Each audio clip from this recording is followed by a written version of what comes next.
भाई साहब, सबसे पहले तो एक बार फिर आपका स्वागत है। इससे पहले भी हमने भू कानून पे लेकर आपसे बात की थी।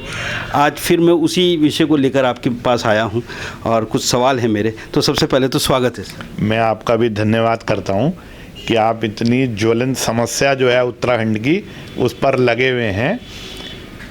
आदेश करिए। सर, अभी हाल ही में एक कमेटी तैयार की गई है जिसके नेतृत्व में सुभाष कुमार जी के नेतृत्व में ये पूरी कमेटी तैयार की है भू कानून को लेकर। वो आम जन से और विभिन्न संगठनों से इसके बारे में राय मांग रहे हैं। आप 2003 में इस बहुगुणजी समिति गठित हुई थी, उसमें आप एक सदस्य के रूप में रहे हैं। तो क्या आप मानते हैं सरकार को आपके उस वक्त के अध्ययन और अनुभव का फ़ायदा लेना चाहिए? ये बात बिल्कुल सही है कि हमने 2003 में बहुत संघर्ष करा पहले। फिर माननीय विजय बहुगुणा जी जो उस समय अपना 20 सूत्रीय कार्यक्रम के अध्यक्ष थे, उनके नेतृत्व में जो कमेटी बनी थी उसमें मैं रहा और हम लोगों ने 5-6 महीने बहुत मेहनत करी, घर छोड़ा। और हमारे पास बहुत सारी चीज़ें हैं, बहुत सारे मंत्रियों के, नेताओं के और सामाजिक लोगों के बयान हैं। उसके आधार पर हमने रिपोर्ट दी थी। तो अगर सुभाष कुमार की जो कमेटी बनी है, मैं उसका स्वागत करता हूं। और सबसे पहले मैं काशीपुर में प्लेन में रहता हूं, कोई हमारा पर्वतीय लोगों से विरोध नहीं है। हम चाहते हैं कि जो यहाँ के युवा हैं, यहाँ के बेरोजगार हैं, उन्हें रोजगार मिले और ऐसा कानून बने जो यहाँ के लोगों का लाभ हो, लेकिन भारतवर्ष के किसी भी व्यक्ति को उत्तराखंड आने में कोई दिक्कत ना हो। ऐसा कोई कानून बनना चाहिए, हम स्वागत करते हैं। सर, जो नए भू कानून की बात हो रही है उसमें बराबर ये बात हो रही है कि बाहर के लोगों को नहीं बसाया जाए। इसे आप कैसे देखते हैं? नहीं, बाहर के लोगों को नहीं बसाया जाए तो मैं इसे गलत मानता हूँ।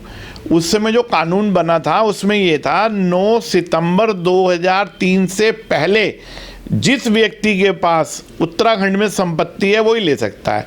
मान लीजिए एक बिष्ट परिवार है, पिथौरागढ़ में रहता है, उसके पास संपत्ति नहीं है तो वो नहीं ले सकता। ऐसा नहीं होना चाहिए। हमारे बहुत सारे पर्वतीय हजारों लाखों भाई लखनऊ में, दिल्ली में, बेंगलोर में, विदेशों में सर्विस करते हैं। बहुत सारे भाई हमारे फौज में हैं, फोर्स में हैं, पुलिस में हैं। जब वो वहाँ से रिटायर होते हैं तो वो उत्तराखंड में कुछ संपत्ति नहीं ले पाते।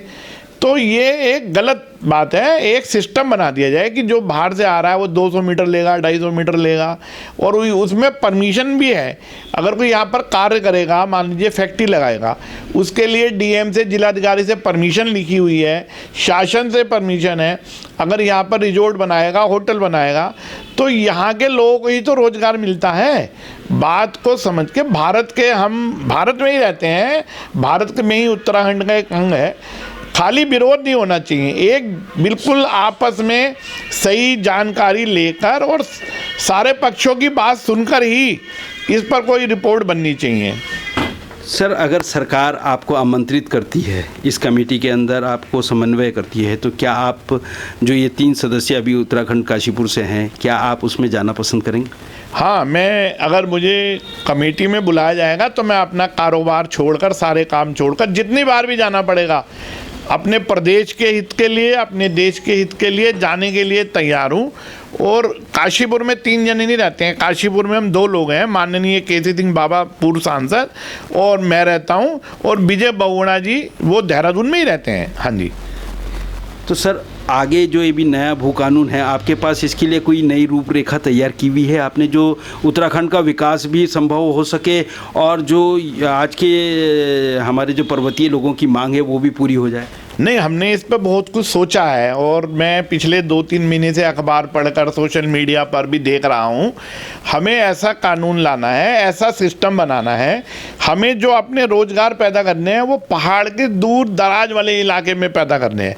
और सबसे ज़्यादा अगर हम पर्वतीय युवा भाइयों को नौकरी दे सकते हैं, रोजगार दे सकते हैं, तो हम टूरिज्म के अंदर दे सकते हैं। अभी हमारे यशस्वी युवा मुख्यमंत्री बने हैं, उन्होंने भी एक योजना चालू करी है, अपना गढ़वाली, वीरचंद गढ़वाली योजना है।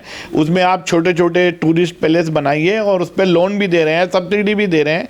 इसी प्रकार से छोटी इंडस्ट्री ऊपर लगेगी, बड़ी इंडस्ट्री नहीं चलेगी।